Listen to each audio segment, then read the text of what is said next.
அனைவருக்கும் வணக்கம். இன்னைக்கு நாம இந்த வீடியோவில் டெப்ட் ஃப்ரீ கம்பெனியில் நெக்ஸ்ட் 5 ஸ்டாக்ஸ் அதை தான் நாம இன்னைக்கு இந்த வீடியோவில் பார்க்க போகிறோம். ஸோ அதில் முதல் stock prime security limited. So security லிமிடெட்ல இவங்க கம்பெனி ரன் பண்ணிட்டு இருக்காங்க. இவங்களுடைய இன்னைக்கு கேபிட்டல் அமௌண்ட் எவ்வளோன்னு பார்த்தீங்கன்னாக்கா கிட்டத்தட்ட 580 கோடி கேபிட்டல் அமௌண்ட்டாக வச்சிருக்காங்க.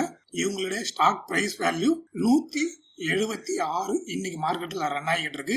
இதுவே பார்த்தீங்கன்னா இந்த வருஷம் ஆரம்பிக்கும் போது 193 வரைக்கும் போயிட்டு 15 ரூபா கம்மியாகி ரன் ஆகிட்டு இருக்கு. ஸோ இது பெருசா அஃபெக்ட் ஆகலை அப்படின்னாலும் இன்னும் கொஞ்சம் இறங்குச்சுன்னா வாங்குறதுக்கு நமக்கு நல்லா இருக்கும் அப்படிங்கிறது என்னுடைய ஒப்பீனியன். வேல்யூ பெருசா ரன் ஆகல, 150க்குலாம் வந்து போயிடுது. ஸோ எகெயின் ஒரு 150க்கு வந்ததுனாக்கா வாங்கலாம் அப்படிங்கிறது என்னுடைய ஐடியா. இவங்க டிவிடெண்ட் கொடுக்குறாங்க வருஷத்துக்கு ஒரு தடவை. அதுவும் பெருசா ஒன்றும் இல்லை, சும்மா கம்மியான அமௌண்ட் தான் டிவிடெண்டாகவும் வருது. ஸோ டிவிடெண்டும் வருது, பிளஸ் ஸ்டாக் வேல்யூவும் கொஞ்சம் அதிகமாக இருக்க மாதிரி இருக்கு. இன்னும் கொஞ்சம் இறங்கிச்சுன்னா நான் வாங்குறத பத்தி யோசிப்பேன். அடுத்தது Nicco park and resort limited. So இது வந்து கிட்டத்தட்ட ஹோட்டல் இண்டஸ்ட்ரிக்குள்ள வர ஒரு ஸ்டாக். இவங்களுடைய இன்னைக்கு மார்க்கெட் கேபிட்டல் அமௌண்ட் 641 கோடி மார்க்கெட் கேபிட்டல் வச்சிருக்காங்க. இன்னைக்கு ஷேர் பிரைஸ் எவ்வளோன்னு பார்த்தோம்னாக்கா 138. பட் இவங்க போன வருஷம் நவம்பர் அக்டோபர் மாசம் 130ல இருந்து சரசரன்னு அடிச்சு நவத்தின்னு போயிருக்காங்க 170 வரைக்கும். ஆனா 40 ரூபாய் ஏறி சரசரன்னு இறங்கி இன்னைக்கு மறுபடியும் 30 ரூபாய் இறங்கி 140 கிட்ட ரன் ஆகிட்டு இருக்கு. அதே நேரத்துல இவங்க வருஷத்துக்கு 2 தடவை டிவிடெண்டும் கொடுக்குறாங்க. பட் டிவிடெண்ட் வேல்யூ ஒன்றும் பெருசா இல்ல, 10 பைசா 20 பைசா தான் டிவிடெண்ட் வருது. ஸ்டாக் வேல்யூ கம்பேர் பண்ணும்போது டிவிடெண்ட் ஒன்றும் அதிகமா வரல. இருந்தாலும் வந்து வாங்கலாமா வேணாமான்னு நான் கொஞ்சம் யோசிக்கணும். ஏன்னா டிவிடெண்ட் பெருசா வரல, பட் டிவிடெண்ட் ரெகுலரா வருது. அதே நேரத்துல வந்து ஸ்டாக் வேல்யூவும் கொஞ்சம் 200 ரூபாய்க்குள்ளதான் இருக்கு. அப்படின்னும் போது வாங்கலாமா அப்படிங்கறத பத்தி நான் யோசிக்கணும். அடுத்தது விம் பிளாஸ்ட் லிமிடெட். இவங்க வந்து எதை வச்சு ரன் பண்றாங்கன்னு எனக்கு தெரியல, நான் செக் பண்றேன்.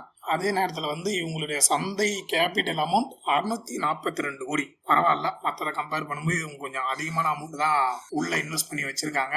இவங்களுடைய சார்ட் என்னன்னு பார்ப்போம். அடேங்கப்பா, இன்னைக்கே மார்க்கெட்ல 530 ரூபா வரைக்கும் ரன் ஆகிட்டு இருக்குதுங்க.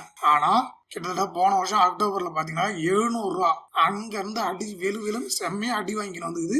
எதனால இவ்வளவு பெரிய அடி, எதனால இவ்வளவு பெரிய ஸ்டாக் குறைஞ்சிருக்கு அப்படிங்கிறது எனக்கு தெரியல. ஸோ இதையெல்லாம் செக் பண்ணி பார்த்துட்டு இவங்களுடைய பேலன்ஸ் ஷீட்லாம் பார்க்கணும், இல்லை இவங்களுடைய மார்க்கெட் ஆக்ஷன்ஸ் என்ன அப்படிங்கிறதெல்லாம் செக் பண்ணிட்டு வேணா வாங்கலாம். கம்பெனி டிவிடெண்டும் வருஷத்துக்கு ஒரு தடவை கொடுக்குறாங்க.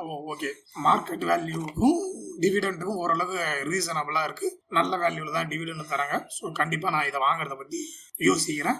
என்னுடைய போர்ட்போலியோல இந்த லிஸ்ட்டை எடுத்து வைக்கிறத பத்தி நான் யோசிக்கிறேன். அடுத்தது முஞ்சால் ஷோவா லிமிடெட். முஞ்சால் ஷோவா லிமிடெட் இன்னைக்கு மார்க்கெட் வேல்யூ எவ்வளவு வச்சிருக்காங்க அப்படின்னு பாத்தீங்கன்னாக்கா 657 கோடி. பரவாயில்ல, முன்னாடி ஸ்டாக்கை விட இவங்க இன்னும் கொஞ்சம் அதிகமாக வச்சுக்கிறாங்க. ஸ்டாக் வேல்யூ 161, 200 ரூபாய் கிட்ட போயிட்டு திருப்பி இங்க வந்துக்குது 40 ரூபாய் வரைக்கும் குறைஞ்சிருக்கு. அப்படின்னும் போது நம்ம இதை வாங்குறத பத்தி யோசிக்கலாம். இந்த கம்பெனி வருஷத்துக்கு ஒரு தடவை டிவிடெண்ட் கொடுக்குறாங்க, அதுவும் 4 ரூபா வேல்யூ. பரவாயில்ல, எனக்கு தெரிஞ்சு இந்த ஷேர் கொஞ்சம் ரீசனபிள் ஷேரா இருக்கு முஞ்சால்.